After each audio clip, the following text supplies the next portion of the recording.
Most of our serious illnesses and deaths in the US now come from preventable diseases, such as heart disease. But we know what works to improve health. A new report recommends 43 changes that can make big improvements. To arrive at their recommendations, researchers reviewed more than 1,000 studies of public health. Their findings are in the American Heart Association journal Circulation. Some of the suggestions, such as tightening restrictions on smoking, are already paying off in many areas. Others, such as increasing taxes for unhealthful foods, might face stiff opposition, but could pay off large dividends in health savings later. But some surprisingly simple suggestions could be easiest to institute. Try extending the hours for public parks and schools' recreation facilities. Or improving sidewalks and visual appeal of neighborhoods to make people want to walk, bike or run there more often. The authors of the paper argue that the next step is just for policymakers to put these changes into action.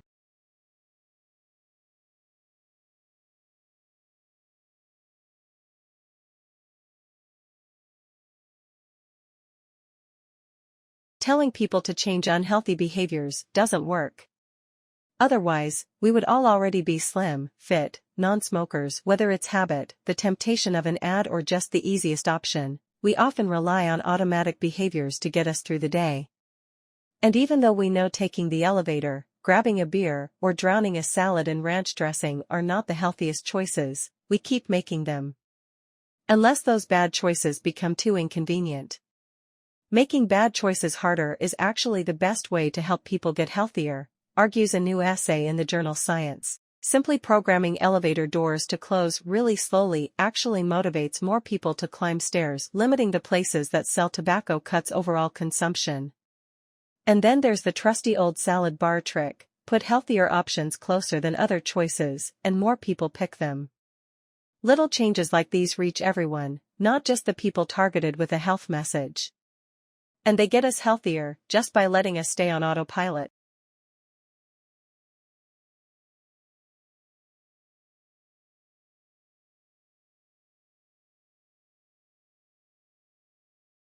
In lab tests, music and lighting can affect how much people eat.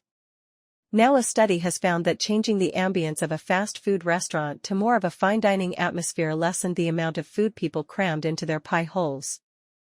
To quote the paper, softening the lighting and music led people to eat less, to rate the food as more enjoyable, and to spend just as much.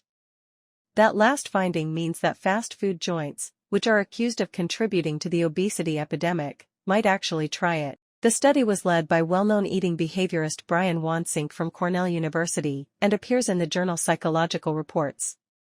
The researchers converted part of a Hardee's so that it had soft lighting and slow jazz instrumentals. The patrons were expected to possibly eat more in the relaxed section, because they'd linger, maybe get dessert. But they actually averaged 18% fewer calories per meal than the folks in the rowdy section, down from an average of 949 calories to 775. The overall experience appears to have been a more satisfying meal, even if there was less of it.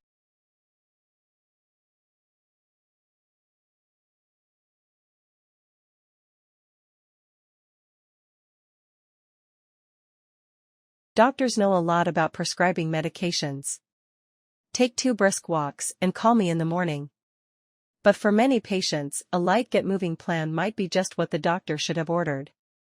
Many of us aren't exactly in peak physical condition.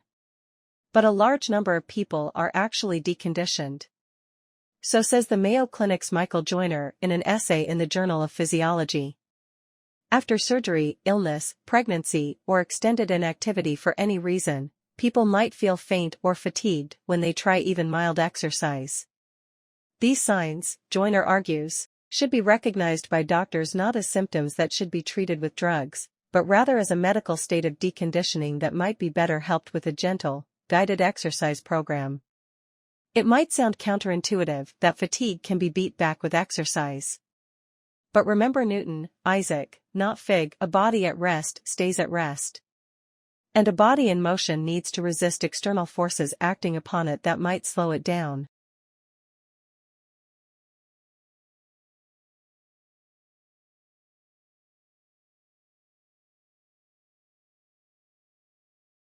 Malaria is a tropical disease, right? Actually, malaria parasites can be found as far north as Alaska, at least in birds. And a warming climate may push avian malaria even farther north by the end of the century, according to a study in the journal PLOS 1. Researchers took blood from nearly 700 birds around Anchorage, Fairbanks, and a truck stop called Coldfoot, Alaska, above the Arctic Circle at 67 degrees north latitude. And they found the parasite in 7% of the birds at the two southerly sites. Some were migrants, and may have picked up the disease down south, but others were hatchlings and resident birds, indicating the parasite can complete its full life cycle in the Great White North. The parasite doesn't seem to have hopped north of Fairbanks yet. But temperatures in the Arctic are rising at twice the global average, and researchers say malaria could cross into the Arctic Circle by 2080. Once it gets there, it could attack species like snowy owls, which have never been exposed to malaria, and may not have resistance to the disease. Talk about a buzzkill.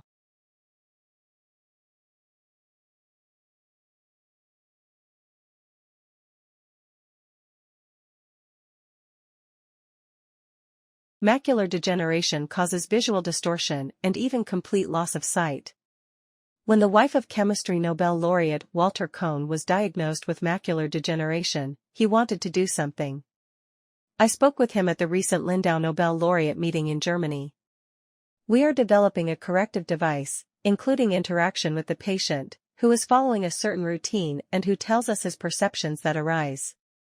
A macular degeneration patient looks at a completely regular grid on a computer screen. But because of the condition, the grid will appear distorted. The patient uses a mouse to adjust the grid to appear normal. We will receive from the patient an edited piece of graph paper. And from the way the patient edits it, we can tell what the distortions are that he perceives, and from these we can then develop devices that correct his distortions.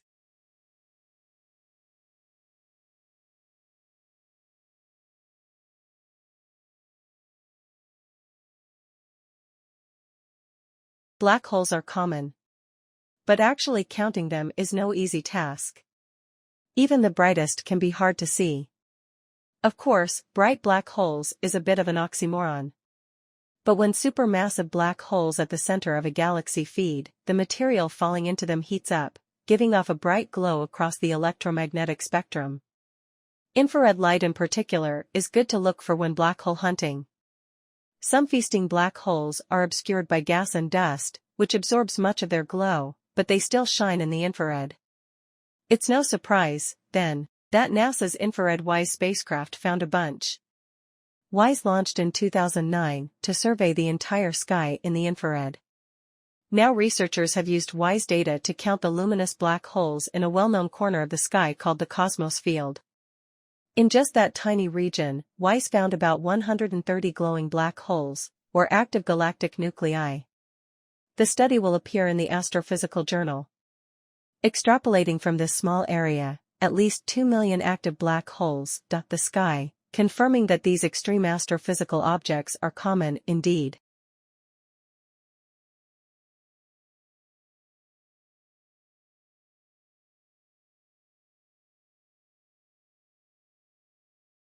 Presidential hopeful Mitt Romney pledged to achieve North American energy independence by 2020 this week.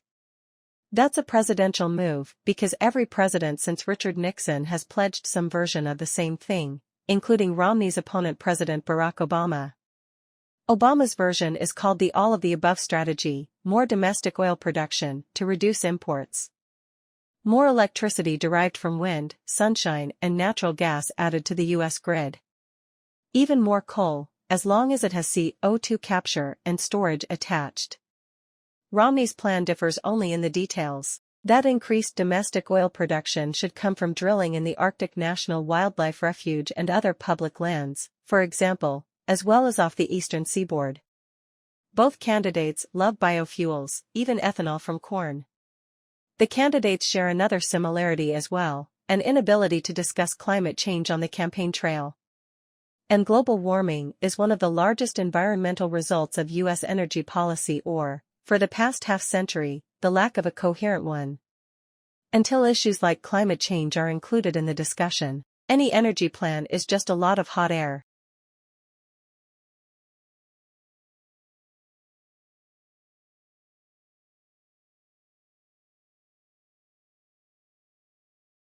Beijing often suffers choking air. But there's now one more thing proven to dissipate it: an Olympics. The 2008 Summer Games impelled those in charge of the Chinese capital to clear the air. Not only did they banish smog and smoke, they also inadvertently cut greenhouse gas emissions by as much as 96,000 metric tons during the Games. That's according to a new analysis published in Geophysical Research Letters on July 20. The key was banning half of all the private cars in the city from driving on any particular day during the event. The finding suggests that individual choices like whether to drive or take public transit to work have major cumulative effects. London's so-called congestion charge for driving in town likewise cuts traffic and pollution. This year, London is bidding to have the most environmentally friendly Olympics ever. That includes building new stadiums atop former industrial sites and urging fans to choose public transit, walking, or cycling. But the British may not match the Chinese achievement, or even attempt to make the London Games carbon neutral. The Olympics that finally achieves zero carbon would really merit a gold for green.